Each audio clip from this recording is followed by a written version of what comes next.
before I became president, had indicated that we're going to take the fight against corruption to a whole new level. And it's not anything personal against anybody. I have said several times that our problem in the fight against corruption is that it is always post-regime corruption that we fight. And so when a government is in office, when scandals are taking place, they don't deal with them. And so they leave it until a new government comes.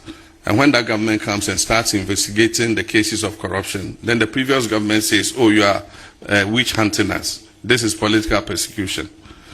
But I've said notice to my ministers, ask them every day in cabinet, I remind them. I say the prosecutions that we're taking against the current government will betide the first person who brings a scandal to this government. We shall hang them on a cross. And you follow our Lord Jesus Christ, that you cannot resurrect again. And so I keep warning them that Aba Yedibo Techi and One Yedibo Boba. But we must deal with the corruption that has taken place. And my belief is that if we want our people to continue to have faith in our democracy, then we must show that the political elite is capable of governing accountably. Because by the time we went to the 2024 elections, most of our young people and our people were like, oh, even elections, it's a waste of time. You go and vote and people will just come and misuse our money. If we don't let our people believe that we can govern this country and govern it accountably and hold people to ransom who have misused government resources, then we can go the way other countries have gone. And that's why I said before the election, and I was misinterpreted, I said Ghana is not immune from coup d'etats. If the political class does not get its act together, it is possible that there could be a military coup or a civilian uprising. And civilian uprisings are worse than military coups because they end up in chaos and anarchy.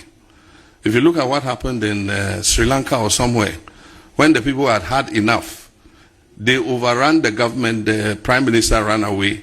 They entered the prime minister's house, they were swimming in his swimming pool and opened his fridge and were drinking his drinks and eating his food. That is worse than a coup d'etat. And so, for me, I said that my mission is to use the mandate Ghanaians have given me to move Ghana to a level where anybody who comes after cannot reverse the gains that we have done.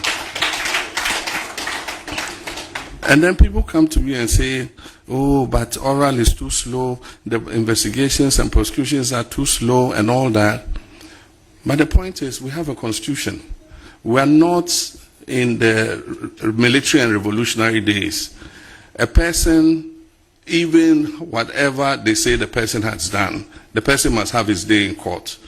And a judge must look at the evidence and decide whether he's guilty or not guilty.